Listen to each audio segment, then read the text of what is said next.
پاکستان تحریک انصاف پر قبضے کی اصل جنگ، نیازی کی بہن علیمہ خان قیادت سنبھالنے کے لیے متحرک ہو گئی۔ ناظرین، بانی پاکستان تحریک انصاف کے جیل میں جانے کے بعد سب سے پہلا نقصان پاکستان تحریک انصاف کو جو ہوا وہ اس میں تقسیم کے عمل کا شروع ہونا تھا، اور اب یہ تقسیم کا عمل پارٹی میں انتشار اور ٹوٹ پھوٹ کی جانب بڑھ چکا ہے۔ ہر دوسرا پاکستان تحریک انصاف کا رہنما خود کو بانی پاکستان تحریک انصاف کے قریب تر سمجھتا ہے۔ جو بھی بانی پاکستان تحریک انصاف سے جیل میں مل کر آتا ہے وہ میڈیا کے سامنے خود ساختہ باتیں کر دیتا ہے۔ بظاہر لگ رہا تھا کہ پارٹی کے اندر قبضے کی جنگ شیر افضل مروت، گوہر خان، عمر ایوب خان، شبلی فراز وغیرہ کے درمیان جاری ہے۔ کچھ حد تک اس بات سے انکار ممکن نہیں، مگر سیاسی مبصرین کے مطابق گو کہ علیمہ خان اور بشرا بی بی کے درمیان اختلافات سے بھی انکار نہیں کیا جا سکتا، اور حقائق سے یہ نظر آ رہا ہے کہ علیمہ خان اب پاکستان تحریک انصاف کی قیادت سنبھالنا چاہتی ہیں۔ یعنی پارٹی پر قبضے کی جنگ اصل میں علیمہ خان اور بانی پاکستان تحریک انصاف کے درمیان ہے، جس سے پارٹی کا شیرازہ مزید بکھرتا نظر آ رہا ہے۔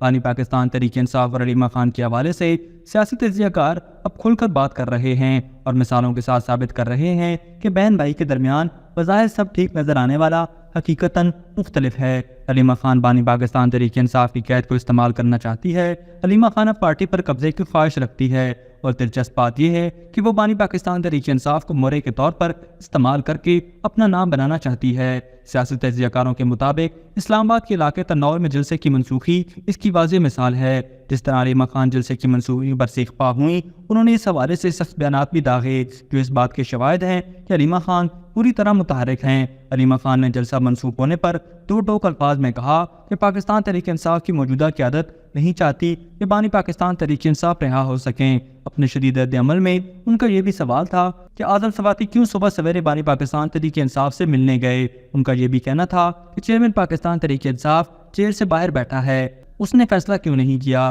یہ پارٹی رہنما فیصلے خود کرتے ہیں اور ان کو بانی پاکستان تحریک انصاف کے ساتھ جوڑ دیتے ہیں، یعنی کہ وہ پارٹی کی قیادت کے فیصلے خود کرنا چاہتی ہیں۔ سیاسی تجزیہ کاروں کے مطابق اسی طرح اس جلسے کی منسوخی ہونے کے بعد علیمہ خان سیاسی میدان میں زیادہ متحرک نظر آئی، اور اس نے خیبر پختونخوا کے دورے بھی کیے، جن کے بارے میں وزیر اعلیٰ خیبر پختونخوا علی امین گنڈاپور جو بانی پاکستان تحریک انصاف کے قریب سمجھے جاتے ہیں کو بھی بے خبر رکھا گیا۔ انہیں تو پتہ ہی اس وقت چلا جب علیمہ خان وہاں پہنچ گئیں اور اس نے وزیر اعلیٰ علی امین گنڈاپور کو آڑے ہاتھوں لیا۔ پشاور میں علیمہ خان نے جیل کاٹنے والے اور ناراض کارکنوں سے ملاقاتیں بھی کی، جنہوں نے وزیر اعلیٰ علی امین گنڈاپور کے حوالے سے شکایات کے انبار لگا دیے۔ سیاسی تجزیہ کار ایک طرح سے علیمہ خان کی عملی سیاست میں متحرک ہونے کا اشارہ بھی دیتے ہیں۔ دورہ خیبر پختونخوا کے دوران علیمہ خان اور وزیر اعلیٰ علی امین گنڈاپور کے درمیان لفظی جنگ اور سخت بیانات کا تبادلہ بھی ہوا، اور سب اسے ایک گہرے اختلافات سے جوڑ رہے ہیں۔ علیمہ خان بانی پاکستان تحریک انصاف کے قریب کارکنوں کو ہی استعمال کر کے جماعت پر قبضے کی کوششوں میں ہے، اور یہ بات دیگر رہنماؤں کو ہضم نہیں ہو رہی، کیونکہ علیمہ خان